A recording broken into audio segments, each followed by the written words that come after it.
চমুকৈ আমচুৰ দক্ষিণ কামৰূপ জিলা সমিতিৰ উদ্যোগত ছাত্ৰ ছাত্ৰীৰ ওপৰত গণতান্ত্ৰিক আন্দোলনত দিল্লী পুলিচে যি বৰ্বৰভাৱে আক্ৰমণ কৰিছে তাৰ প্ৰতিবাদত আজি আমি ক'লা বেজ পৰিধান কৰোঁ। এই স্বাগতে আমি অসম চৰকাৰ তথা ভাৰত চৰকাৰক আমি আহ্বান কৰিব বিচাৰোঁ তথা দাবী জনাওঁ যে ছাত্ৰ ছাত্ৰীয়ে তেওঁলোকৰ অধিকাৰৰ সপক্ষে তেওঁলোকে প্ৰতিবাদ কৰিব বিচাৰিছে বা প্ৰতিবাদ কৰি আছে। তেওঁলোকৰ যি দাবী সেই দাবীসমূহ অতি সোনকালে চৰকাৰক মানি লোৱাৰ কাৰণে আমি সদৌ অসম সংখ্যালঘু ছাত্ৰী ইউনিয়ন চমুকৈ আমচু তথা দক্ষিণ কামৰূপ জিলা আমচুৰ সমিতিৰ ফালৰ পৰা আমি চৰকাৰ তথা প্ৰশাসনিক বিষয়াক আমি বিনম্ৰতাৰে অনুৰোধ কৰোঁ। তাৰ লগতে আমি ক'ব বিচাৰোঁ যে আমাৰ এইখন চৰকাৰ বিজেপি চৰকাৰখন তেওঁলোকে ব্যৰ্থ হৈছে।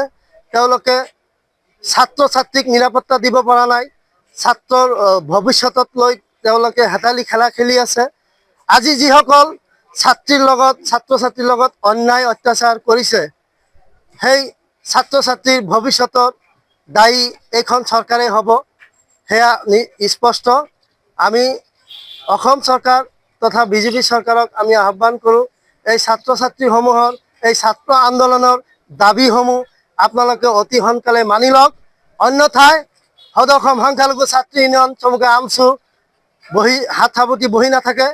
ইয়াতকৈ তীব্ৰতৰ আন্দোলন গঢ়ি তুলিবলৈ বাধ্য হ'ব।